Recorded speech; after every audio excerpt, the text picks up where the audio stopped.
তুমি আমার আগে যেও না গো মরে। এখন বলবেন হুজুর আপনি গজল গাইতেছেন মা যেন আপনার আগে আমার আগে না মরে। আমার মারে তো আমি 5 বছর আগে কবরে দিয়ে পড়ছি। মা তুমি আমার আগে যেও না গো মরে। আমি কেমন করে দেব মাটি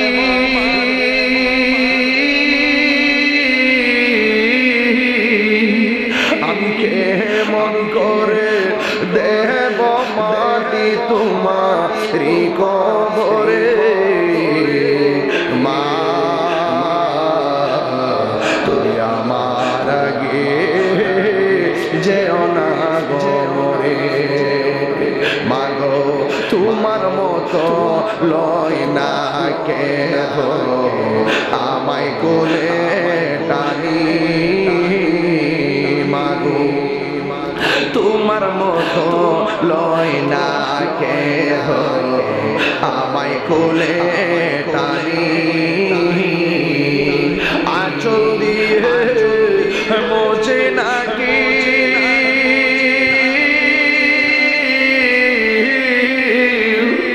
আঁচল দিয়ে মোছে নাকি আমার চোখে পানি। হায়রে মা জননী আমার, হায়রে মা জননী, হায়রে মা জননী আমার, হায়রে মা জননী। একটা অনুরোধ, আমাকে যদি বলেন, আমাদের জেলা পরিষদের চেয়ারম্যান সাহেবকে বলেন না, ওসি মহোদয়কে বলেন না, আপনি যে ওসি হলেন, আপনি যে চেয়ারম্যান হলেন, আপনি বলুন তো কোন শক্তিটা আপনার বেশি কাজে লাগছে। ওনারা আমাদেরকে স্পষ্ট বলে দিবে একমাত্র মায়ের দোয়া। এই পৃথিবীর মধ্যে যদি স্পেশাল কিছু হতে চান, মায়ের দোয়া ছাড়া আপনি হতে পারবেন না। কারণ প্রত্যেকটা মানুষ আপনার জন্য দোয়া করবে, পিছনে স্বার্থ আছে, কিন্তু মা বাবা আপনার জন্য দোয়া করবে নিঃস্বার্থে। এই মানুষটাকে কি কষ্ট দিলে নবী খুশি হবে? গাছটা যদি বড় হয়, গাছটাকে তোমরা কেটে ফেলে দিও না। গাছটা তোমাকে ফল দিতে না পারলো, গাছটা তোমাকে ছায়া দিবে। মা বাপ যদি বৃদ্ধ হয়ে যায়, ছেলে শোনো, তোমাকেই বলছি,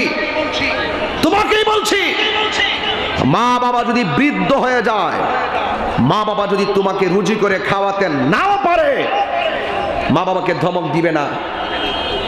সে তোমাকে রুজি করে খাওয়াতে না পারলো, তোমার জন্য 2 হাত তুলে আল্লাহর কাছে দোয়া করবে।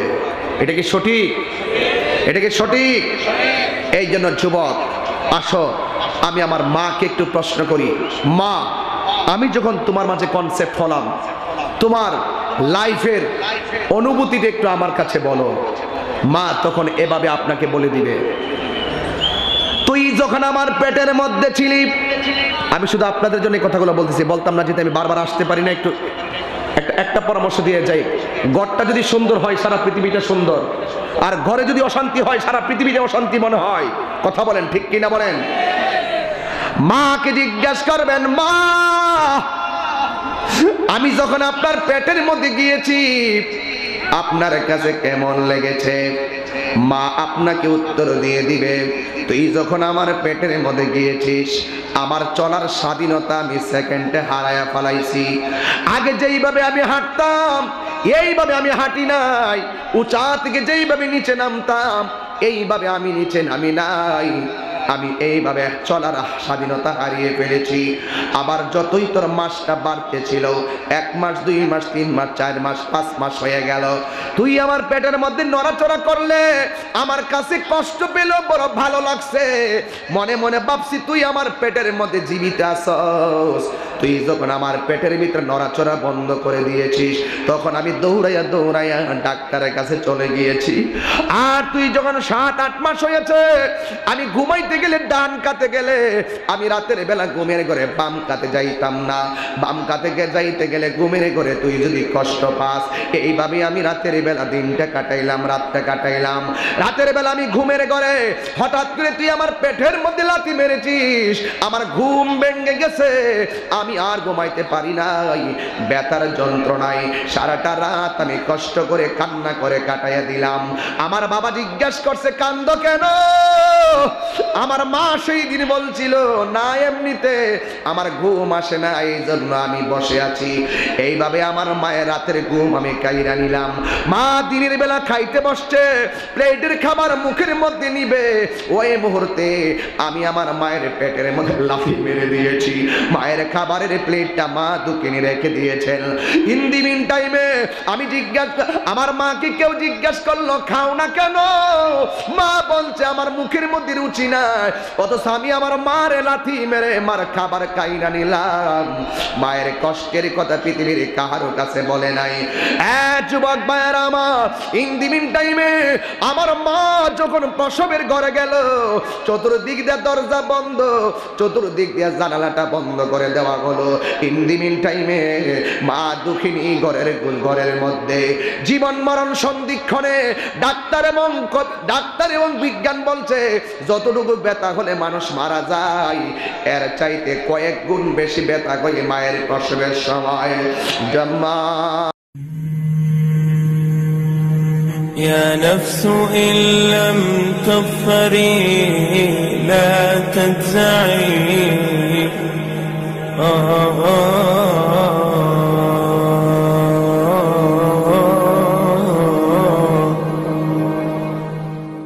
অনুরোধ করে বলি, এমন অনেক স্ত্রীকে দেখা যায় স্বামী সারাটা জীবন বিদেশ থেকে ঘাম ঝরিয়ে টাকা পাঠায় দেশে। আমি নিজে সৌদি আরবকে দেখে আসছি প্রবাসীদের কান্না কাকে বলে, আমি দেখে এসেছি প্রবাসীদের কষ্ট কাকে বলে। ওরা বিভিন্ন বন্ধুদের ঘরে ঘরে রাত্র কোনরকম পড়ে থাকে, কাগজ নাই, যতটুকু পারে বন্ধুকে ধরে তারা টাকা ইনকাম করে, ঘাম ঝরানো টাকা বাড়িতে পাঠায়। স্বামীর আমানতগুলো স্ত্রী হাসি মুখে খেয়ানত করে। কথা বলেন ঠিক না বেঠি?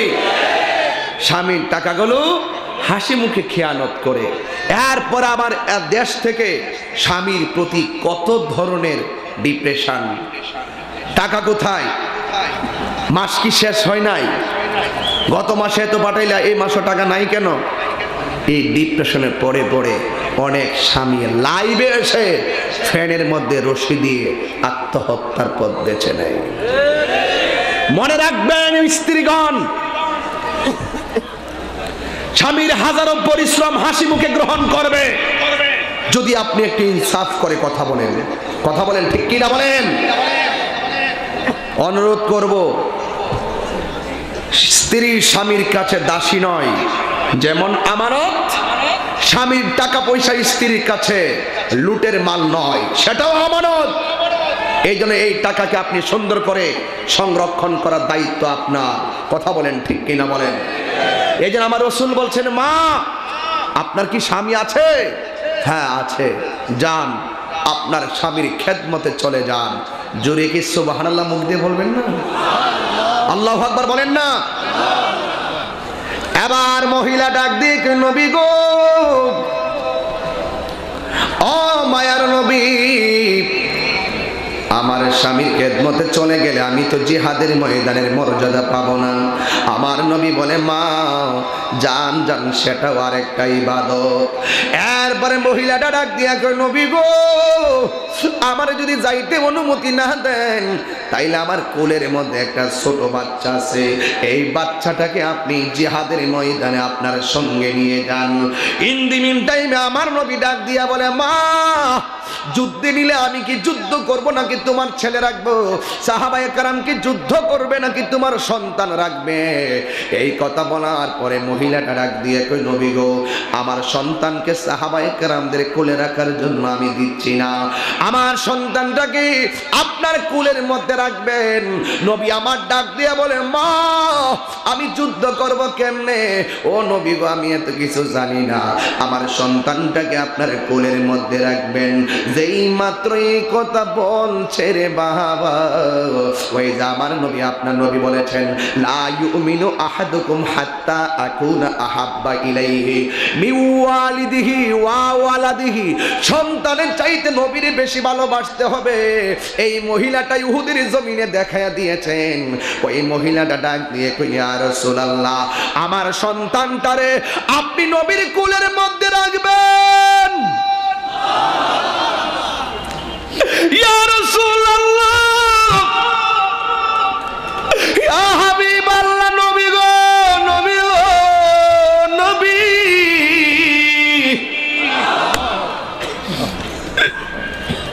কাফেররা যদি আপনি নবীর তীর মারে গো, আমার সন্তানটারে আপনার কুলের মধ্যে রাখবেন। ইয়া রাসূলুল্লাহ, নবী গো, আপনার দিকে যদি তীরটা মারে গো, ওই তীরের বরাবর আমার জাদু মণিকে ধরে দিবেন। ইয়া রাসূলুল্লাহ, নবী, আমার সন্তানটারে এই তীরের সামনে দইরা দিবেন, আমার সন্তানটারে পাথরের সামনে দইরা দিবেন। এই আমার সাতক্ষীরার বাবা, জবানটা খুলে কোন আল্লাহ।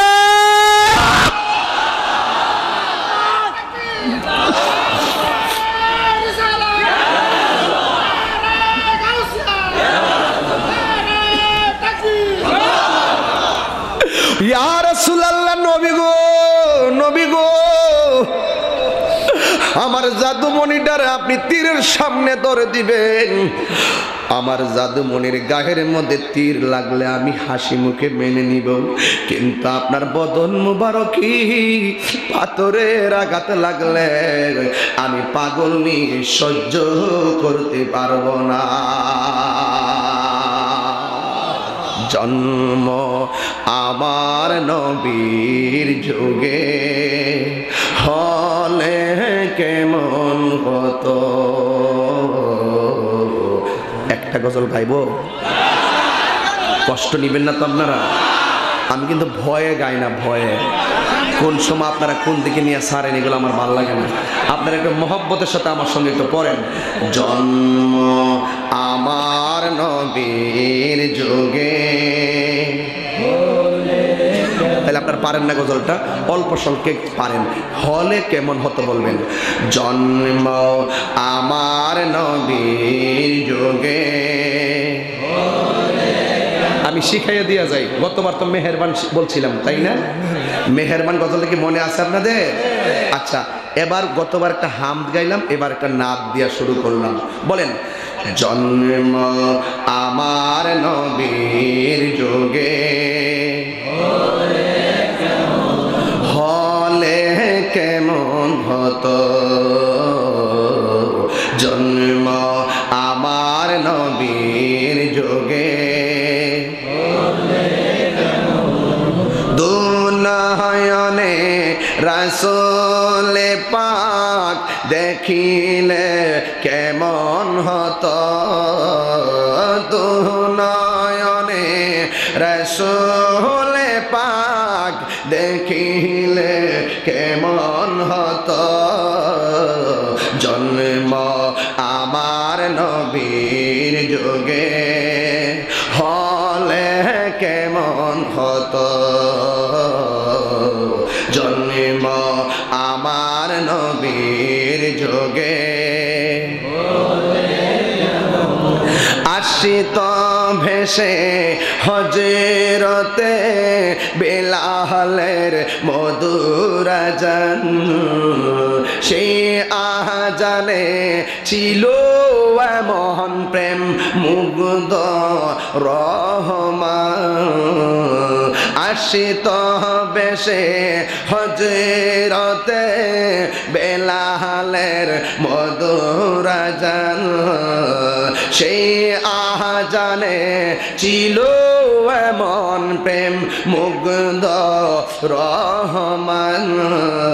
দয়াল নবীর প্রেমে নামাজ, দয়াল নবীর পিছে নামাজ পড়লে কেমন হতো।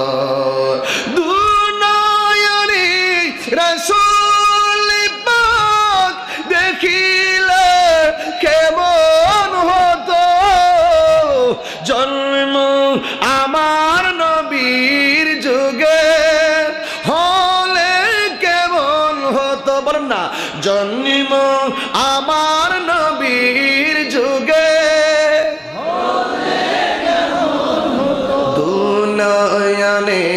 রসুল পাক দেখিলে কেমন হতো জন্ম জন্ম জন্ম আমার নবীর যুগে হলে কেমন।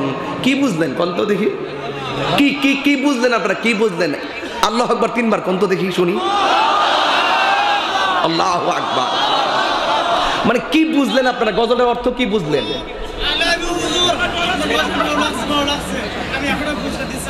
মাশাআল্লাহ, এতে বলতেছে আই লাভ ইউ হুজুর, আপনার গজলটা অনেক ভালো লাগছে, ভালো লাগছে, আপনার পুরস্কার দিতেছি। আল্লাহ জানে হ্যাঁ কি নিয়ে আস, আল্লাহ জানে।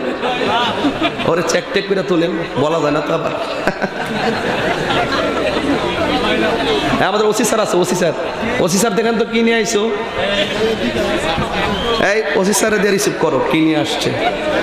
মারহাবা কোন, আর ওদের কোন মারহাবা। ও হাদিয়া নিয়ে এসে, হাদিয়া নিয়ে এসে। আচ্ছা আচ্ছা, খুলনা থেকে আসছি দেখার জন্য। খুলনা থেকে আসছো? আচ্ছা যাক ঠিক আছে। 70 কিলো। আচ্ছা আপনারা গজলটা কি খারাপ লাগছে আপনাদের কাছে?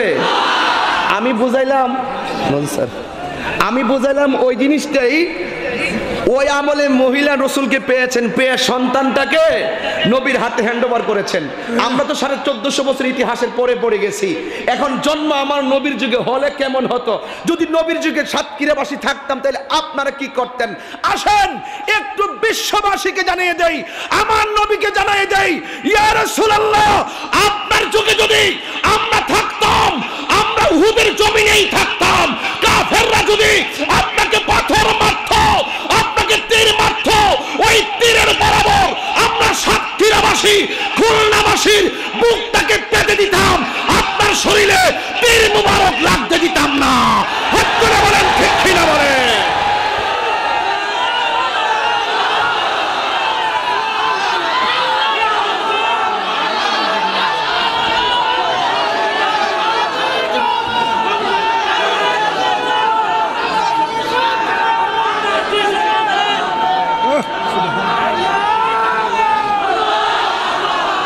আমার সাতক্ষীরা বাবারা, পরিষ্কার কথা, আমরা নবীকে জীবনের চাইতে বেশি ভালোবাসি।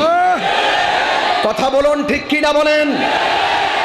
ওই মহিলা বললেন আমার সন্তানটা নিয়ে যান, সময় অল্প, তাই এই জায়গাটা কেটে দিলাম সামনে যাওয়ার জন্য, যে রাসূল দোয়া করে গেছেন তোমার ছেলে মর্দে মুজাহিদ হবে। এই ছেলেটা ভবিষ্যতে কি হয়েছে রেখে দিলাম, একটু সামনে যাই। রসুল গেলেন যুদ্ধের ময়দানে, টার্গেট রাসূল, কিন্তু রক্ষা করার মালিক, জোরে করে রক্ষা করার মালিক আল্লাহ। দেখেন একটা জিনিস খেয়াল করে দেখুন, কত যুদ্ধে কত সাহাবা শহীদ হয়েছে, আমার নবীজি কি শহীদ করতে পারছে? কেন পারে নাই? এই ঘটনা কি আপনি জানেন? জানেন না। আমার রাসূল বলছেন আল্লাহ আমাকে 6টা মর্যাদা দিয়েছেন, এই 6টা মর্যাদা পৃথিবীর কাউকে দেয় নাই।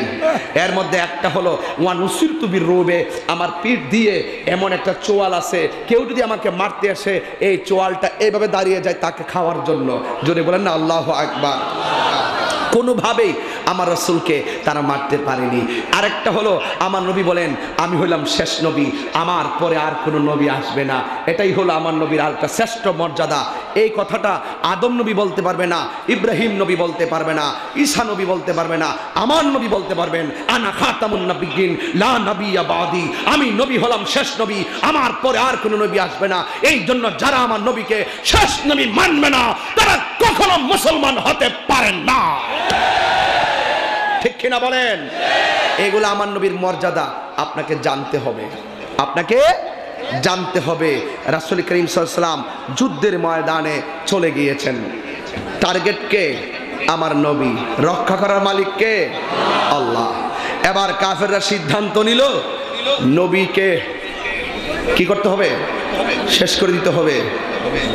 এই যখন অবস্থা, তখন আমার নবী পাকের বরাবর, এই যেমন আজিজি ভাই আমার পাশে বসা, আপনারা সামনে এত শত লোক, এত হাজার লোক, একজনকে টার্গেট করলেন আজিজি ভাইকে, আমাকে মারতেছেন না, ওসি মুহদিকে ধরতেছেন না, আমাদের নজরুল ভাইকে ধরতেছেন না, টার্গেটকে আজিজি।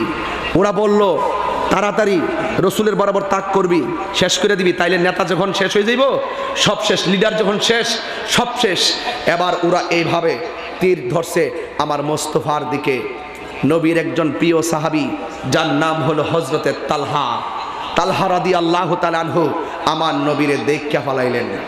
সুবহানাল্লাহ। ওরা তীর ধরেছে, তালহা রাদিয়াল্লাহু তাআলা আনহু আমার নবীকে এইভাবে জড়ায় ধরছেন। আল্লাহর হাবিব ডাক দিয়া বলে, ইয়া রাসূলুল্লাহ, নবী গো, সুবহানাল্লাহ, ইয়া রাসূলুল্লাহ নবী, ওরা আপনাকে পাথর মারতেছে, এই জন্য আমি আপনাকে জড়াইয়া ধরেছি। ইন দি মিন টাইমে বেয়াদবরা কাফেররা আমার নবীর বরাবর তীর মারলো। এই তীরটা আইসা আমার নবীর পেট বরাবর আসছিল, কিন্তু হযরতে তালহা রাদিয়াল্লাহু তাআলা আনহু জড়াইয়া ধরার কারণে ওই তীরটা আইসা তালহা রাদিয়াল্লাহু তাআলা আনহুর পিঠ দিয়া ঢুকে গেল। আমার নবী ডাক দিয়া বলে, তালহা, তুমি কেন আমার জড়াইয়া ধরলা? আবার ডাক দিয়ে কি, ইয়া রাসূলুল্লাহ, আপনাকে পাথর মারবে, এই জন্য আমার সামনে আপনি তীরবিদ্ধ হবেন, এটা আমি তালহা কখনো আমি দিব না। এবার আমার নবী ডাক দিয়ে কি, তালহা, তুমি যে আমার জড়াইয়া ধরলা, বিয়াদবরা তো পাথর মারছে গো, এই পাথর তোমার মাথায় পড়েছে, একটু পরে এমন একটা তীর মেরেছে, তীরটা এসে পিঠ বরাবর পড়ে গিয়েছে। এই পিঠ বরাবর তীরটা পড়ার পরে তালহা রাদিয়াল্লাহু তাআলা আনহুর কলিজা বরাবর তীরটা লেগে গেছে। আমার নবী বলে, তালহা, ও তালহা, তুমি আমারে জড়াইয়া ধরতে যাইয়া পিছন দিক দিয়া তোমার পিঠের মধ্যে তীর লেগে গিয়েছে। এ তালহা, তুমি কি ব্যথা পাও না? তালহা বলে, নবী গো, কি বলতেছেন? কয়, তোমার মাথার মধ্যে পাথর লাগলো, তোমার পিঠের মধ্যে তীর লাগলো, তুমি তালহা কি ব্যথা পাও না? এই ব্যথার কথা শুনে হযরতে তালহা মুস্কি মুস্কি হাসতে শুরু করলেন। আমার নবী ডাক দিয়া কয়, তালহা, তীরের আঘাত পেলে বড় কষ্ট হয়, কষ্ট পেলে মুখ দিয়া হাসি আসে না, অস্ত্র সিক্ত নয়নে বুক বাসায়। ও তালহা, তুমি যে তীর খেয়েছো, তোমার কাছে কি ব্যথা লাগে না? তুমি হাসো কেন? তালহা রাদিয়াল্লাহু তাআলা আনহু বলে, নবী গো, আপনি আমারে ব্যথার ভয় দেখাইছেন, এই জন্য আমি হাসতেছি। বন্ধুরে আমার, ও আমার সাতক্ষীরার বাবারা, ও আমার জোরদিয়া ইসমাইল জামে মসজিদ কমিটির উদ্যোগে এই ব্যাংদহার বাবারা, ইন্দি মিন টাইমে আমার যুবক ভাইরা, তালহা রাদিয়াল্লাহু তাআলা আনহু বলে, নবী গো, আপনি আমার ব্যথার বই দেখাইছেন, এই জন্য আমি হাসতেছি। আমার নবী বলে, ব্যথা পাইলে কি কেউ হাসে নাকি? কয়, জি জি, আমার হাসি আসতেছে। কয়, কেন?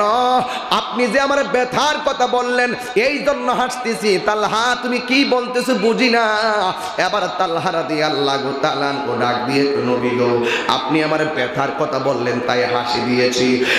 তালহা, পিঠের মধ্যে তীরের আঘাত, তুমি তো ব্যথা পাওয়াটাই স্বাভাবিক। এই তালহা বলে, নবী গো, আমি কেন হাসি জানেননি? আমি হাসতাম না তো কাঁদতাম নি। আমি তালহার পিঠের মধ্যে যদিও লাগতেছে বিষের তীর, আমার বুকটা তো লাইগা রইছে রাহমাতুল লিল আলামিনের সিনা মুবারকের সঙ্গে। ইয়া রাসূলুল্লাহ, নবী গো, এই জন্য আমি ব্যথা অনুভব করি না। এবার আমার নবী ডাক দিয়ে বলে, তালহা, তোমার শরীর থেকে যেইভাবে রক্তক্ষরণ হচ্ছে, তুমি তালহা কিন্তু দুনিয়া থেকে বিদায় হয়ে যাবে। এবার তালহা আরো বেশি বেশি মুস্কি হাসেন। আমার নবী বলে, তালহা, এখন তুমি হাসিও না রে তালহা, তীরের আঘাতের চাইতে মরণ যন্ত্রণা কি কম না বেশি? তীরের আঘাতের চাইতে মরণ যন্ত্রণা কি কম না বেশি? অনেক বেশি। তালহা রাদিয়াল্লাহু তাআলা আনহু তিনি হাসতেছেন। রাসূল জিগায়, তালহা, তোমার রক্তক্ষরণ হতে হতে তোমার মৃত্যু হলে তুমি জানো মৃত্যু কত কঠিন? তালহা রাদিয়াল্লাহু তাআলা আনহু বলে, ইয়া রাসূলুল্লাহ, আমি জানি, কিন্তু যার চোখের সামনে রাহমাতুল লিল আলামিনের চেহারা মুবারক, তার তো কষ্টের চিন্তার প্রশ্নই আসে না। আরো বড় করে বলেন না সুবহানাল্লাহ, বলেন না। এটাই হলো সাহাবায়ে কেরামদের প্রেম। রাসূল বলছেন তোমার শরীর থেকে রক্তক্ষরণ হচ্ছে, তুমি শহীদ হয়ে যাবে। এই কথা বলতে দেরি তালহা আস্তে আস্তে ঝিমিয়ে ঝিমিয়ে তিনি পড়ে গেলেন। আহা, একদম পড়ে গিয়ে রাসূল যখন তাকে ধরতে গেলেন, ইন দি মিন টাইমে এক বিয়াদব এই সুযোগে আল্লাহর হাবিব সাল্লাল্লাহু আলাইহি ওয়াসাল্লামের দিকে পাথরের তাক করলো। পাথরের তাক যখন করলো, আল্লাহর হাবিব সাল্লাল্লাহু আলাইহি ওয়াসাল্লামের মাথা মুবারকের হেলমেটের মধ্যে পড়লো। হেলমেট মুবারকের মধ্যে পড়ে আর দুইটা করা মাথা মুবারকের ভিতরে ঢুকে গেল। দাড়ি মুবারক দিয়ে দিয়ে রক্ত মুবারকগুলো এই দাড়ি মুবারকের মধ্যে ছল ছল করতেছেন। আল্লাহ ডাক দিয়ে বলছেন, হ্যাঁ জিব্রাইল তুমি কোথায়? তাড়াতাড়ি যাও, আমার বন্ধু নবীর দাড়ি মুবারকে রক্ত মুবারক ছল ছল করে, এই রক্ত মুবারক তোমার হাতের মধ্যে নিয়ে নাও। এই রক্ত মুবারক যদি এক ফোঁটা জমিনে পড়ে, এই দুনিয়ার জমিনে আর গাছপালা হবে না। জিব্রাইল সাল্লামের জীবনে কয়েকবার দ্রুত গতিতে আসছিল। একবার আসছিল ইব্রাহিম আলাইহিস সালাম ইসমাইল আলাইহিস সালামের গলায় যখন ছুরি চালিয়েছিল জান্নাতের দুম্বা নিয়া, আবার যখন তার 10 ভাই ইউসুফ আলাইহিস সালামকে কুয়ার মধ্যে ফেলে দিয়েছিল, ওই কূপের নিচে পড়তে পড়তে জিব্রাইল দ্রুত এসে তার পাখাগুলো কূপের নিচে বিছায়া ইসমাইলের জন্য বাড়ি বানায় দিছিল। আর 3 নম্বর হলো যখন আমার নবীর দন্ত মুবারকের দাড়ি মুবারক থেকে যখন এই রক্ত মুবারকটা ঝরে গেছে, ঝরে যাওয়ার পরে মাটিতে পড়তে পড়তেই জিবরাইল আলাইহিস সালাম তার হাতের মধ্যে এসে নিয়ে গেলেন। যুবক ভাইরা আমার, এটা কোনো সাধারণ কোনো কথা না, এটা অনেক কঠিন কথা বলতেছি আপনাদের কাছে। শুধু আপনাদের মনোযোগী আকর্ষণ করার জন্য বলছি। শুধু ঘটনাকে ঘটনা হিসেবে উড়িয়ে দিবেন না, চেতনা হিসেবে হৃদয় লালন করুন। আসুন দেখি আরেকটু সামনে যাই। তখন ওই যুদ্ধের ময়দানে অনেকগুলা শহীদ, তারা মুসলমানদের পক্ষ থেকে অনেক শহীদ হয়ে গিয়েছেন। আল্লাহর হাবিব সাল্লাল্লাহু আলাইহি সাল্লামের ব্যাপারে একটা গুজব তুলে দিল। গুজবটা কি? যে কুতিলা মুহাম্মদ, নবীকে মেরে ফেলা হয়েছে। নাউজুবিল্লাহ, জোরে বলুন না। এই কথা কেন বলেছে জানেন? যেন সাহাবাদের মনোবল ভেঙে ফেলে। আপনাদের পদ্মা সেতু হয়েছে, হয় নাই? পদ্মা সেতু হয়েছে। পদ্মা সেতু হওয়ার সময় এক শ্রেণীর মহল তারা গুজব তুলছিল পদ্মা সেতুর মধ্যে মানুষের কল্লা লাগে, বলছিল কিনা বলেন? এগুলা গুজব। গুজব কেন তুলে? ভাবমূর্তি নষ্ট করার জন্য। গুজব কেন তুলে? অস্থিতিশীল পরিবেশ তৈরি করার জন্য। এই গুজব নতুন না, এই গুজব পুরাতন জিনিস। এই জন্য ফেসবুকের কোন স্ট্যাটাসকে ঘিরে আপনারা আমল করবেন না। এই গুজবকে হুট করে ফেসবুকে দেখেই মনে করবেন না যে এটা গতকালের ঘটনা। এমনও হতে পারে আজ থেকে 20 বছর আগে ঘটনাটা ঘটেছে, কেউ না কেউ হঠাৎ করে এই সাম্প্রতিক এক বিষয় হিসেবে চালিয়ে দিয়েছে, আর আপনি মাঠকে গরম করে ফেললেন। নো, গুজবে কান দেওয়া যাবে। 100 বার যাচাই করবেন। একটা স্ট্যাটাস দেওয়ার আগে 100 বার যাচাই করবেন। কথা বলেন ঠিক কিনা? ওই কাফেররা একটা গুজব তুলে দিয়েছে, কুতিলা মুহাম্মদ, নবীজিকে মেরে ফেলা হয়েছে। জোরে বলুন না নাউজুবিল্লাহ। নবীর একটা মহিলা, তার নাম হলো নুসেবা। এই নুসেবা এমন ভাবে একটা দৌড় দিয়েছেন, আঁচলগুলো মাটির সাথে খেসরাই ছিল, এইভাবে নসেব একটা দৌড় দিয়েছিল। যুবক ভাইরা আমার, আজকের সাতক্ষীরা মাহফিলে মা বোনরা আছে না নাই? আরো যখন আছে না নাই? আমি মা বোনদেরকে অনুরোধ করে বলবো, দেখেন মা বোনরা আমার নবীকে কত মহব্বত করেছেন, কত ভালোবেসেছেন। এই মা বোনরা আমার নবীকে ইসলামের জন্য সর্বপ্রথম জীবন দিয়েছেন একটা মহিলা। জোরে বলুন তো, মহিলাটার নাম কি? আরো বড় করে বলুন, নাম কি? সুমাইয়া। আজকে আমাদের মাঝে এইরকম প্রেমিকা কিন্তু খুঁজে পাওয়া যায় না। আজকে আমরা ফেসবুকে নির্ভর হয়ে গেছি। এই যুবকরা, সজাগ আছো তোমরা? ফেসবুকে গুজব, ফেসবুকে ডুবে গেলে চলবে? আজকে দেখেন ব্রাজিল হারছে, অনেকের মন খারাপ। কথা বলে ঠিক না? ব্রাজিল হারছে, অনেকের কি খারাপ? অনেকের মন খারাপ। আবার আর্জেন্টিনা জিতছে, অনেকের মন খুশি। ব্রাজিলকে পছন্দ করে, ব্রাজিলের গেঞ্জি কিনেছে। আর্জেন্টিনাকে পছন্দ করে, আর্জেন্টিনা গেঞ্জি কিনেছে। অনেক ধরনের প্রদর্শন তো আপনারা বাংলাদেশে করলেন, করেন না, কোনো আপত্তি নেই। কিন্তু একটা কথাই বলতে চাই, আপনি যে মহব্বত নিয়ে একটা দেশের খেলোয়াড়কে পছন্দ করে গায়ের মধ্যে আপনি গেঞ্জিটা লাগাইলেন, আমার নবীর মহব্বতে তো আপনারা মাথার মধ্যে টুপিটা দিলেন না। কি আছে টুপি? অনেকের টুপি আছে, নাই। কিন্তু আপনারা মনে রাখবেন, খেলা এজ এ ফান, যতটুকু দেখছেন ততটুকুই, এর বেশি কিছু না। ছেড়া সাবধান বললাম, এর বেশি কিছু না। শুধুমাত্র যতটুকু ততটুকুই রাখবা। এই খেলাকে সূত্র ধরে কোনো সম্পর্ক নষ্ট করা যাবে, ফেসবুকের মধ্যে অতিরঞ্জন করে লেখালেখি করা যাবে আমাদের মডেল রাহমাতুল্লিল আলামিন। এটা মাথায় রাখবেন। আপনারা কিন্তু অনেক ধরনের কথাই আপনারা বলেন, আমরা তো ফেসবুক যেহেতু চালাই অনেক কিছু আমরা দেখি, কিন্তু সাবধানতার সাথে চলাফেরা করতে হবে যেন আমাদের সমাজ কোনো ধরনের বিপথে না যায়। তো সুতরাং গুজবে কান দেওয়া যাবে? কান দেওয়া যাবে না। যুদ্ধ হয়েছে, ওই যুদ্ধের মধ্যে একজন সাহাবী যার নাম হলো মালিক ইবনে সিনান, নাকি মালিক ইবনে সিনান। মালিক ইবনে সিনান দেখতেছেন আল্লাহর হাবিব, আমি কিন্তু উহুদ পাহাড়ে গিয়ে আসছি, এই উহুদ পাহাড় বড় নিয়ামত। রসুল বলছেন উহুদ পাহাড় আমাদেরকে ভালোবাসে, আমরা উহুদ পাহাড়কে ভালোবাসি। জোরে কোন সুবহানাল্লাহ। গভীর মনোযোগ। আল্লাহর হাবিবের মাথা মুবারক থেকে রক্ত ঝরে। এবার আমার নবী একটা গর্তের মধ্যে পড়ে গেলেন। কাফেররা একটা গুজব ছড়ালেন, কতিলা মুহাম্মদ নবীকে মেরে ফেলা হয়েছে। এ আমার যুবক ভাইয়েরা, এরপরে মালিক ইবনে সিনান তাকায়া দেখতেছেন আমার নবী একটা গর্তের মধ্যে পড়ে আছে, ওই গর্তের ভিতরে নবী রক্ত মুবারক ঝরতেছে। হযরতে মালিক ইবনে সিনান আমার নবী রক্ত মুবারক গুলো পান করা শুরু করলেন। আমার নবী ডাক দিয়ে কে, হে মালিক ইবনে সিনান তুমি কি করতেছো? মালিক ইবনে সিনান বলেন, ইয়া রাসূলুল্লাহ আমি আপনার রক্ত মুবারক পান করে ফেলেছি। আমার নবী আপনার নবী ডাক দিয়ে কে, হে মালিক ইবনে সিনান যার পেটের ভিতরে আমি নবী রক্ত মুবারক ঢুকেছে, ওই রক্ত মুবারক ঢুকেছে, এই শরীরের জন্য জাহান্নামের আগুন স্পর্শ করা হারাম। জোরে বলেন আল্লাহু আকবার। এই জন্য যুবক ভাইরা আমার, এই যুদ্ধের মধ্যে শিক্ষা আছে অনেকগুলো। আমার নবী বলছিল সাহাবীরা এই জায়গাটা, পাহাড়ের জায়গাটা ত্যাগ করবা না, যুদ্ধ বিজয় হলেও এই জায়গাটা ত্যাগ করবা না। সাহাবায়ে কেরাম এই জায়গা থেকে দূরে সরে গিয়েছিল। আমার নবী এত বিচক্ষণ একজন লিডার ছিলেন। আমার নবী এত সুন্দর ডিরেকশন দেওয়ার পরে সাহাবায়ে কেরাম জায়গা থেকে নড়ে যাওয়ার কারণে উহুদের যুদ্ধে সাময়িকভাবে মুসলমানরা পরাজয় বরণ করেছিল। আমার সাতক্ষীরার বাবারা, আমি বোঝাতে চেষ্টা করলাম এই ইসলামটা এমন একটা ধর্ম, শান্তির ধর্ম, মানবতার ধর্ম, মানব কল্যাণের ধর্ম। এই ধর্মের মধ্যে শান্তি ছাড়া আর কোনো কিছু নাই। এই জন্য সাম্প্রদায়িক সম্প্রীতিকে জোরদার করার জন্য এই মেসেজগুলো এমনভাবে দিবেন যেন মানুষ কোনো অস্থিতিশীল পরিবেশ তৈরি করতে না পারে। কেউ যদি আপনার ধর্মের নাম নিশানা মুছে ফেলার জন্য কোনো ষড়যন্ত্র করে, তাইলে আপনি তার সামনে নীতিগতভাবে আপনি তার সঙ্গে প্রতিবাদ করতে পারেন। অনর্থক দেশকে অস্থিতিশীলের দিকে নিয়ে যাওয়া যাবে না রে বাবা। এই জন্য আমার যুবক ভাইয়েরা, আল্লাহর হাবিব যেই পথে আমাদেরকে চলতে বলেছেন ওই পথে আমাদেরকে থাকতে হবে। যেই পথ থেকে নিষেধ করেছেন ওই পথ থেকে আমাদেরকে দূরে থাকতে হবে।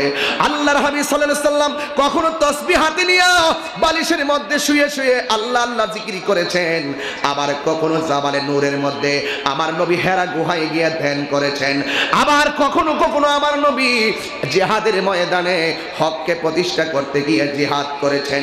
এই জন্য আমরা বাংলার মানুষ বড় ভাগ্যবান, 92% মুসলমান পেয়েছি। আলহামদুলিল্লাহ আমরা বড় শান্তির মধ্যে আছি। কিন্তু শান্তি আছি, কিন্তু প্রত্যেকটা ঘরের মধ্যে অশান্তির আগুন জ্বলতেছে। কথা বলেন ঠিক কিনা বলেন? প্রতি ঘরের মধ্যে অশান্তি আছে না নাই? আমার যুবক ভাইদেরকে আমি গতবার একটা মেসেজ দিয়ে গেছিলাম, এই এই এই লাল, এই লাল, এই ছেলে, এই এই এই এই তুমি কি এই মুরব্বীকে যেতে দাও, পোলাপান যদি ওঠে যাতে মায়েরা ধরবেন। কারণ এদেরকে আমি কিছু মেসেজ দিব আজকের মাহফিলে। আমার যুবকরা কি আছে আজকে? এই সাতক্ষীরার যুবকরা কি মাহফিলে আছো? আমি আপনাদেরকে কিছু মেসেজ দিব, এই মেসেজটা নিয়ে যাবেন। আমরা হক পথে থাকতে চাই কি চাই না? সত্যের পথে থাকতে চাই কি চাই না? ভাইয়েরা আমার, খুব মনোযোগ, খুব মনোযোগ। এখানে আমার ওসি মহোদয় আছেন, আমাদের জেলা পরিষদের চেয়ারম্যান মহোদয় আছেন। আমি গত মাহফিলে বলেছিলাম, যুবক আপনারা যে আগ্রহের সাথে আমার মাহফিলে আসেন, আমার কথা যদি আপনারা না মানেন এই আগ্রহের দরকার নেই। যুবকদেরকে বলবো আজকে তোমাদের ব্যাপারে প্রতি ঘরে ঘরে অভিযোগ আছে। আমি যে বলছি ইসলাম শান্তির ধর্ম, কিন্তু আমরা আমাদের প্রত্যেকটা ঘরকে অস্থিতিশীল করে রেখেছি, দায়িত্ববোধের জায়গা থেকে অনেক দূরে চলে গিয়েছি। সেটা কিভাবে? প্রত্যেকটা ঘরের মধ্যে যে মা বাবা আছে মা বাবাদের পক্ষ থেকে ওসি মহোদয়ের কাছে অভিযোগ আছে, আর আমাদের কাছে কিছু অভিযোগ আছে, আমাদের চেয়ারম্যান সাহেবের কাছে অভিযোগ আছে। কি আছে? চেয়ারম্যান সাহেব, আমার ছেলেটা আমার কথা শোনে না। ওসি মহোদয়, আমার ছেলেটা নেশা করে। এই গজব তলুন্নার দল, গজব আসেনি দেশে, এই গজব আসেনি। এই গজবে কান দিবেন না, তবে সত্য কথা কান দেন। এখন যা বলছি এটা গজব না, এটা বাস্তব। আজকে যুব সমাজের যে নৈতিক চরিত্র, যুব সমাজের যে ভবিষ্যৎ জীবন আজকে অন্ধকারের মুখে, শুধু একটা কারণ, নেশার ছুবল। কথা বলেন ঠিক কিনা বলেন? কেন? এটা আস্তে আস্তে ভিতরে ঢুকছে। আগে গাড়ি দিয়ে ভরে ভরে নেশার জিনিস এই জেলা থেকে আরেক জেলায় ট্রান্সফার হতো, আমাদের প্রশাসন রাস্তাঘাটে এদেরকে ধরতো। আর এখন পকেটে করে করে ঘরে ঘরে ঘরে ঘরে বাবা ট্যাবলেট বিক্রি হয়। আমি জানি আপনারা ভালো, আমি সতর্কতার জন্য বলছি।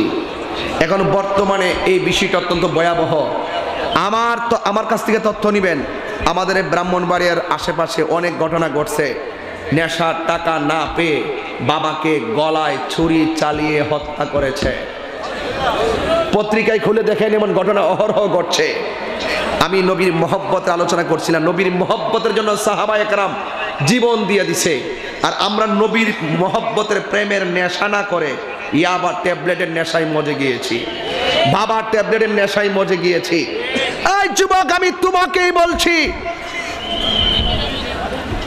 এটা একটু শক্ত করলেন না কি লাগে? আমি তো ভাগ্যবান যে খুশি দেই না। আমি আপনাকে অনুরোধ করে বলছি, আজকে থেকে আমাকে সাতক্ষীরা ওয়াদা দিতে হবে। আপনারা কি নেশা করবেন? জোরে বলেন, নেশা করবেন? এক। দুই, আর একটা অভিযোগ আছে যে আমার সন্তান আমার কথা শোনে না। আমি তাহিরিকে যদি প্রশ্ন করা হয়, আপনি যেখানে যান লাখ লক্ষ মানুষ আসে, আপনার মাঝে কি এমন গুণ আছে? আমি বলবো আমার কোনো কণ্ঠের গুণ নাই, আমার কোনো মেধার গুণ নাই, আমার টাকার প্রতিপত্তি নাই, সম্পদের বাহাদুরি নাই। আমার একটা বাহাদুরি আছে, সেটা আমার মায়ের দোয়া। যদি বিশ্বাস না হয়, আমার আলমগীর ভাই আমার বাড়িতে গিয়েছে, আমার শ্বশুর বাড়িতেও গিয়েছে, গিয়ে দেখে এসেছে। আমরা অত্যন্ত যে ফ্যামিলি থেকে উঠে এসেছি, আমাদের ফ্যামিলিতে ছিল শুধু আদবটা সবচেয়ে বেশি ছিল, যে আদবটা আমি আজকে সাতক্ষীরাতে এসে পেয়েছি। এই যে এতক্ষণ কথা বলতেছি, কোনো আওয়াজ নাই, নীরব। আমি প্রশংসা করব আপনাদের। আগামী 4 তারিখে একটা প্রোগ্রাম আছে, কোন জায়গায় যেন? সুপ্রিয়া। হ্যাঁ, সুপ্রিয়া।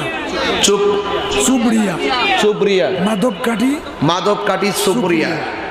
যাইবেন ইনশাল্লাহ, আপনারা আসবেন মাহফিলে, সেখানেও বলবো কথাগুলো।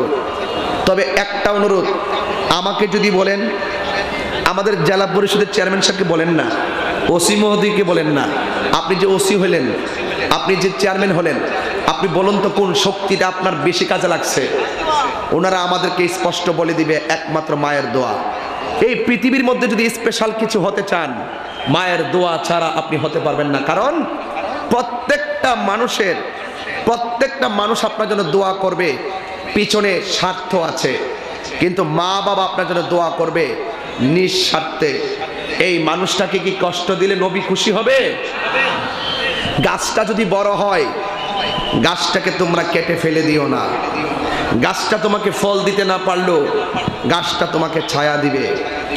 মা বাপ যদি বৃদ্ধ হয়ে যায়, ছেলে শোনো, তোমাকেই বলছি, মা বাবা যদি বৃদ্ধ হয়ে যায়, মা বাবা যদি তোমাকে রুজি করে খাওয়াতে নাও পারে, মা বাবাকে ধমক দিবে না। সে তোমাকে রুজি করে খাওয়াতে না পারলো, তোমার জন্য 2 হাত তুলে আল্লাহর কাছে দোয়া করবে। এটা কি সঠিক? এই জন্য যুবক, আসো, আমি আমার মাকে একটু প্রশ্ন করি, মা, আমি যখন তোমার মাঝে কনসেপ্ট হলাম, তোমার লাইফের অনুভূতিটা একটু আমার কাছে বলো। মা তখন এভাবে আপনাকে বলে দিবে, তুই যখন আমার পেটের মধ্যে ছিলি, আমি শুধু আপনাদের জন্য এই কথাগুলো বলতেছি, বলতাম না যেতে আমি বারবার আসতে পারি না। একটু একটা পরামর্শ দিয়ে যাই, ঘরটা যদি সুন্দর হয় সারা পৃথিবীটা সুন্দর, আর ঘরে যদি অশান্তি হয় সারা পৃথিবীটা অশান্তি মনে হয়। কথা বলেন ঠিক কিনা বলেন? মাকে জিজ্ঞাসা করবেন, মা আমি যখন আপনার পেটের মধ্যে গিয়েছি আপনার কাছে কেমন লেগেছে? মা আপনাকে উত্তর দিয়ে দিবে, তুই যখন আমার পেটের মধ্যে গিয়েছিস আমার চলার স্বাধীনতা আমি সেকেন্ডে হারায়া ফেলাইছি। আগে যেইভাবে আমি হাঁটতাম এইভাবে আমি হাঁটি নাই, উঁচা থেকে যেইভাবে নিচে নামতাম এইভাবে আমি নিচে নামি নাই। আমি এইভাবে চলার স্বাধীনতা হারিয়ে ফেলেছি। আবার যতই তোর মাসটা বাড়তে ছিল, 1 মাস 2 মাস 3 মাস 4 মাস 5 মাস হয়ে গেল, তুই আমার পেটের মধ্যে নড়াচড়া করলে আমার কাছে কষ্ট পেল, বড় ভালো লাগছে। মনে মনে ভাবছি তুই আমার পেটের মধ্যে জীবিত আছস। তুই যখন আমার পেটের ভিতরে নড়াচড়া বন্ধ করে দিয়েছিস তখন আমি দৌড়াইয়া দৌড়াইয়া ডাক্তারের কাছে চলে গিয়েছি। আর তুই যখন 7-8 মাস হয়েছে আমি ঘুমাইতে গেলে ডান কাতে গেলে আমি রাতের বেলা ঘুমের ঘরে বাম কাতে যাইতাম না, বাম কাতে যাইতে গেলে ঘুমের ঘরে তুই যদি কষ্ট পাস। এইভাবে আমি রাতের বেলা দিনটা কাটাইলাম, রাতটা কাটাইলাম। রাতের বেলা আমি ঘুমের ঘরে হঠাৎ করে তুই আমার পেটের মধ্যে লাথি মেরেছিস, আমার ঘুম ভেঙে গেছে, আমি আর ঘুমাইতে পারি নাই। ব্যথার যন্ত্রণায় সারাটা রাত আমি কষ্ট করে কান্না করে কাটাইয়া দিলাম। আমার বাবা জিজ্ঞাসা করছে কান্দো কেন? আমার মা সেই দিন বলছিল না এমনিতে আমার ঘুম আসে না, এই জন্য আমি বসে আছি। এইভাবে আমার মায়ের রাতের ঘুম আমি কাইরা নিলাম। মা দিনের বেলা খাইতে বসছে, প্লেটের খাবার মুখের মধ্যে নিবে, ওই মুহূর্তে আমি আমার মায়ের পেটের মধ্যে লাফি মেরে দিয়েছি। মায়ের খাবারের প্লেটটা মা দোকানে রেখে দিয়েছেন। ইন দি মিন টাইমে আমি আমার মাকে কেউ জিজ্ঞাসা করলো খাও না কেন? মা বলছে আমার মুখের মধ্যে রুচি নাই, অথচ আমি আমার মার লাথি মেরে মার খাবার কাইরা নিলাম। মায়ের কষ্টের কথা পৃথিবীর কারো কাছে বলে নাই। যুবক ভাইয়ের আমার, ইন দি মিন টাইমে আমার মা যখন প্রসবের ঘরে গেল, চতুর্দিক দিয়ে দরজা বন্ধ, চতুর্দিক দিয়ে জানালাটা বন্ধ করে দেওয়া হলো। ইন দি মিন টাইমে মা দুঃখিনী ঘরের মধ্যে জীবন মরণ সন্ধিক্ষণে ডাক্তার এবং বিজ্ঞান বলছে যতটুকু ব্যথা হলে মানুষ মারা যায় এর চাইতে কয়েক গুণ বেশি ব্যথা হয় মায়ের প্রসবের সময়। জাম্মা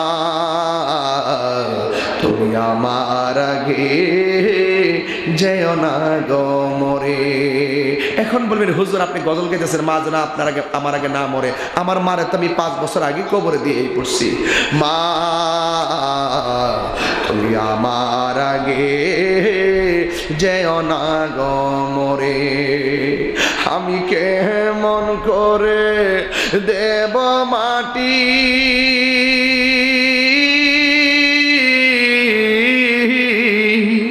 আমি কেমন করে দেব মাটি তোমারি কবরে। মা তুমি আমার আগে যেও না গো মরে। মাগো তোমার মতো লয় না কেহ আমায় কোলে টানি। মাগো তোমার মতো লয় না কেহ আমায় কোলে টানি। আঁচল দিয়ে মোছে নাকি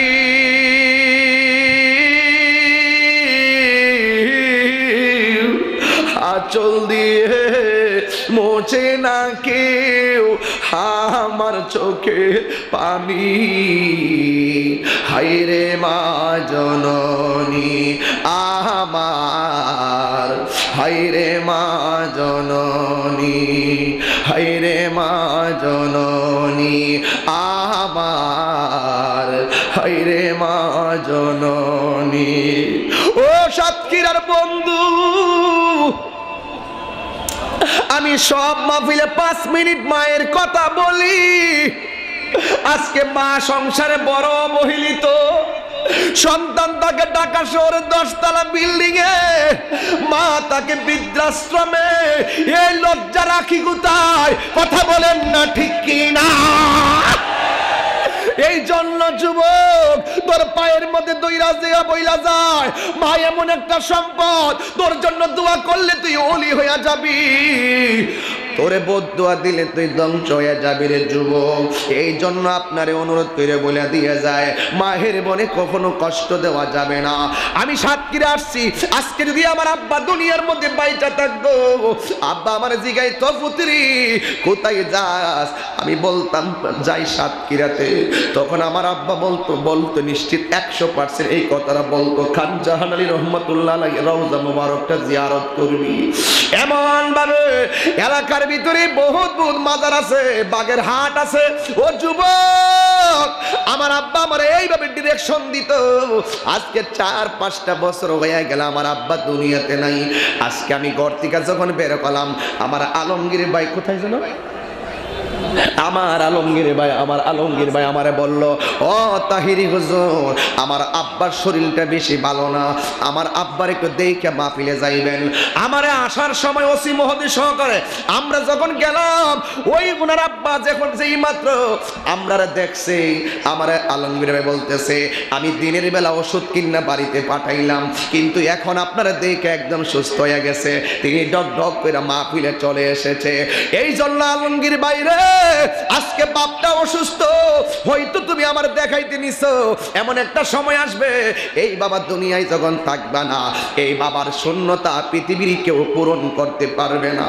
আজকে আমার নজরুল সাহেবের চেয়ারম্যান, ওনার আব্বা আম্মা দাদা দাদি যদি দেখতো, ওনার পরিবার পরিজনরা, ওনার উত্তরাধিকারী, আমি জানি না বাবা মা আছে কিনা আমি জানি না, হ্যাঁ, ওনার আব্বা আম্মা যদি দেখতো আমার নজরুল সাহেবের আজকের জেলা পরিষদের চেয়ারম্যান, গর্ব কইরা কইরা বলতো, আমার ছেলেটা সমাজের খেদমত করার সুযোগ পাইছে।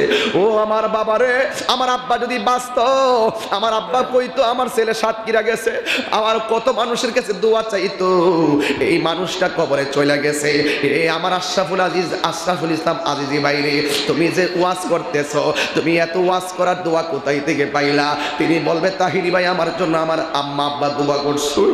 এই মানুষটা যার না, সে জানে ব্যথা কত, জীবনে কত মাহফিলে মায়ের হাতের খাবার খাইয়া আইছো। আজকে অনেকের মা গড়ে নাই, কবরে চলে গেছে, রাতের খাবার খাই আসতে পারে নাই।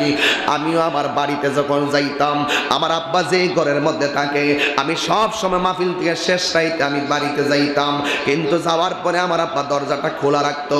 আব্বা ভালো কইরাই জানে, আমার বাবা ভালো কইরাই জানে, আমি বাড়িতে গেলে আমি আব্বার একটু দেখবো।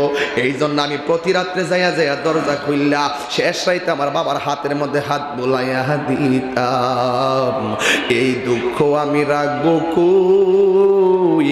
এখন আমি বাড়িতে যাই, বাবার দরজা ঠিকই আছে, বাবার খাট ঠিকই আছে, বাবার তোষক ঠিকই আছে। ও যুবক, আমার আব্বা নাই, আমি প্রতিটা রাত আমার হাই হাই করে কেঁদে কেঁদে আমি কাটাই। এই জন্য আমি যখন বাড়িতে যাই, দরজাটা খুলতে খেয়ে যাই ধোঁকা, বাবা বুঝি বলছে এলে নাকি খোকা। দরজাটা খুলতে খেয়ে যায় ধোঁকা, বাবা বুঝি বলছে এলে নাকি খোকা।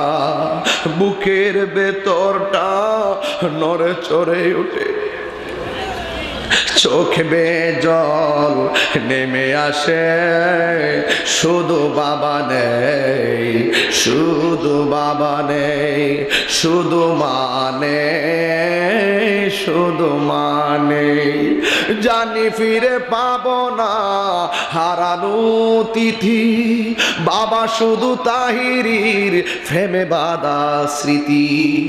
জানি ফিরে পাবো না হারানো তিথি, বাবা শুধু তাহিরির প্রেমে বাঁধা স্মৃতি। বুকের ভেতরটা নড়ে চড়ে ওঠে, চোখ বেয়ে জল নেমে আসে, শুধু বাবা নেই, শুধু মানে, শুধু মানে, শুধু মানে। এই বুড়া বাপটা ফুট ফুট ছেলে ছেলে করতে করতে তাজা রক্ত পানি কইরা বানাইছে। এই বাপটা তোরে বড় স্বপ্ন দেইকা এত লেখাপড়া করাইছে, মনে বড় দুঃখ লাগে। আজকে ছেলেটা প্রতিষ্ঠিত, বাবার রক্ত পানি, বাবা হাঁটতে পারে না, বাবা চলতে পারে না, বিছানায় পড়ে আছে। এই মাঘ মাসের শীতের মধ্যে বাপটা কাঁথা মুড়াইয়া পড়ে আছে। আর কিছু কিছু সন্তান বন্ধু বান্ধব লইয়া আমোদ প্রমোদ করতেছে।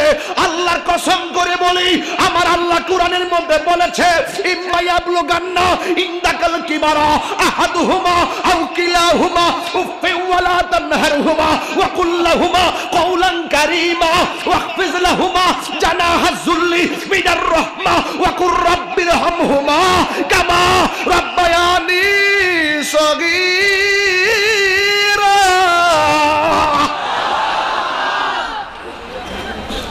এই জন্য যুবক, মা বাবা যদি বুড়া হইয়া যায়, তার সঙ্গে ভালো ব্যবহার করবা, তাইলে সাতক্ষীরাতে আমি আইসা মুসাফির মানুষ দোয়া কইরা শান্তি পাবো। ওয়া শূন্য যদি দুইটা পোলাও মার মুখে খাওন তুইলা দে, ওয়াশটা শূন্য যদি পাঁচটা পোলাও যদি মার পায়ের মধ্যে দইরা কয়, আম্মা জীবনে অনেক ভুল করছি, তাহির হুজুর কইয়া গেছে তোমারে কষ্ট দিলে নাকি আমার আল্লাহ কষ্ট পাই। দলিল রিদার রাব্বি ফি রিদাল ওয়ালিদাইন ওয়া সাকাতুর রাব্বি ফি সাকাতিল ওয়ালিদাইন। পিতামাতার সন্তুষ্টিতে আল্লাহর সন্তুষ্টি, পিতামাতার অসন্তুষ্টিতে আমার আল্লাহর অসন্তুষ্টি। এই জন্য মা বাবাকে কষ্ট দেওয়া যাবে না। মা বাবারে কষ্ট দিয়া পীরের কাছে মুরিদ হইয়া বড় বড় গরু লইয়া যাইবা দরবারে, তোমার মতন মুরিদ আমার দরকার নাই। যেই ব্যক্তি মা বাপরে কষ্ট দিয়া গরু লইয়া যায় পীরের দরবারে, এই মুরিদের ফিরালের কোনো দাম আসেনি রে বাবা, নাই নাই। খোদার কসম করে বলি, মা যদি একবার উফ উফ, আপনার জীবন ধ্বংস হয়ে যাবে। ইসরে ফুত করলে কি আপনার জীবন ধ্বংস হয়ে যাবে। কি রে বাবা, তোরে কি কইলাম না কইলাম, তুই আমারে ঘরের কথাটা নিয়ে বাহিরের কাছে জানাইলি। তুই যে আমার পেটে থেকে হাজারো লাথি মারছস, তোর কষ্টের কথা আমি কাউরে বলি নাই। আর তোর ভবিষ্যতের জন্য তোর একটা কথা বললাম, বাহিরে মানুষের কাছে যাই আমার বিরুদ্ধে বিচারটা দিলি। উফ ফুত, আমি কষ্ট পাইছি। আল্লাহ বলেন, যদি উফ শব্দটা শুধু বলে উফ, আর দোয়া হাত তুলে বদদোয়া করতে হবে না, শুধু ইস কথাটা বললেই আপনার জীবন ধ্বংস হয়ে যাবে। ওয়াদা যুবক পোলাপান, আজকে থেকে ওয়াদা করতে হবে, জীবনে কোনোদিন মা বাবাকে কষ্ট দিব না। রাজি রাজি? লাভ মেরে দাঁড়িয়ে যাবে, হুজুর ও হুজুর, আমি আজকে থেকে এই মাহফিলটাতে আমি ওয়াদা করলাম, হুজুর আজকে থেকে ওয়াদা, আমি নেশা করব না। নেশা করবেন আপনারা? তাহলে গতবারের মতো এবারও একটু ওয়াদা দেন, দিবেন না ইনশাল্লাহ? বলেন, বলবেন শুধুমাত্র বন্ধ। কি বলবেন?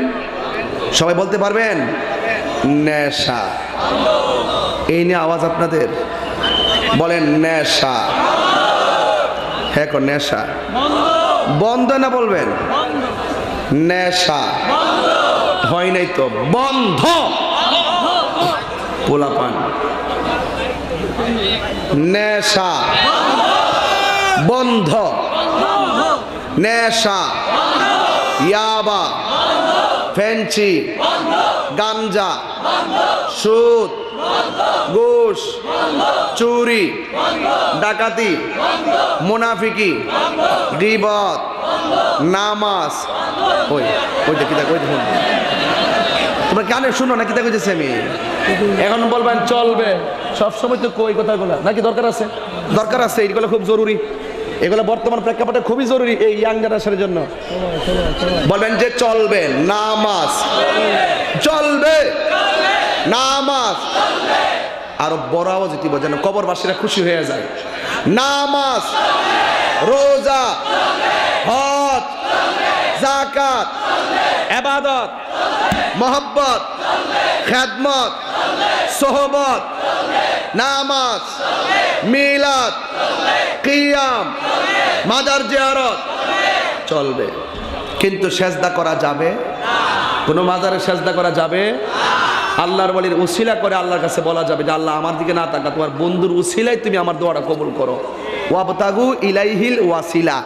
আমরা মাঝে মাঝে কিছু দ্বন্দ্ব কেন হয় জানেন? কিছু মানুষ আছে একতরফা আমরার বিরুদ্ধে কথা বলে। এগুলা বন্ধ করবেন। বহুত ঠেলাঠেলি করছেন, তো এবার এগুলো বন্ধ করবেন। আমাদের কাছ থেকে জেনে নিবেন আমরা কোনটা আমল করি। কথা বলেন ঠিক কি না? বুঝাতে পেরেছি? তাই একটা ছেলে হাত তুলো, গতবারের মতো মোট 3টা ছেলে হাত তুলবা। কয়জন? হুজুর আজকের ওয়াজ থেকে আমি এই এই এই এই ব্রাজিল বল, এই এই এই এই এটা ধর ধর ধর ধর ধর ধর সাহসটা দোষ না, সাহস কই যারা কত বড় তাহিরির সামনে থেকে উঠতে জায়গা এমন সাহস বাংলাদেশে কেউ আছে? আপনি কি কষ্ট হইতেছে বাজান? একটা লোক বলেন হুজুর আজকে ওয়াদা করলাম, আমাদের জেলা পরিষদ চেয়ারম্যান আছেন, ওসি মহোদয় আছেন, আজিজি ভাই আছেন, আলমগীর ভাই আছেন, সবার সামনে গণ্যমান্য ব্যক্তিবর্গ, ইউনিয়নের চেয়ারম্যান আছে নাই, সাবেক চেয়ারম্যান, আরে আপনারা তো আমি লাইভে দেখছি আজকে, আপনি এখানে ছিলেন না প্রথম? আচ্ছা আচ্ছা যাক। একটা লোক বলেন হুজুর আজকে থেকে ওয়াদা করলাম কালকের ফজর থেকে আমরা 5 ওয়াক্ত নামাজ পড়বো। একটা লোক হাত তোলেন না, সবাই তুলবেন। এই পাইকারি ব্যবসা আমি করি না, বহুত মাহফিলি বলছি কে কে নামাজ পড়বেন, সবাই হাত তুলে, সকালবেলা কেউ নাই। এই বাটফারি ব্যবসা আমি করি না। ওয়াদা করবেন 100 যা বলবেন তাই পালন করবেন। একটা লোক হাত তোলো, দাঁড়াও, তোমার নাম বলো। মোহাম্মদ ফিরোজ হোসেন। ফিরোজ হোসেন, বসো। আল্লাহ আপনি কবুল করেন, আমিন কন। يا نفس إن لم تظفري لا تجزعي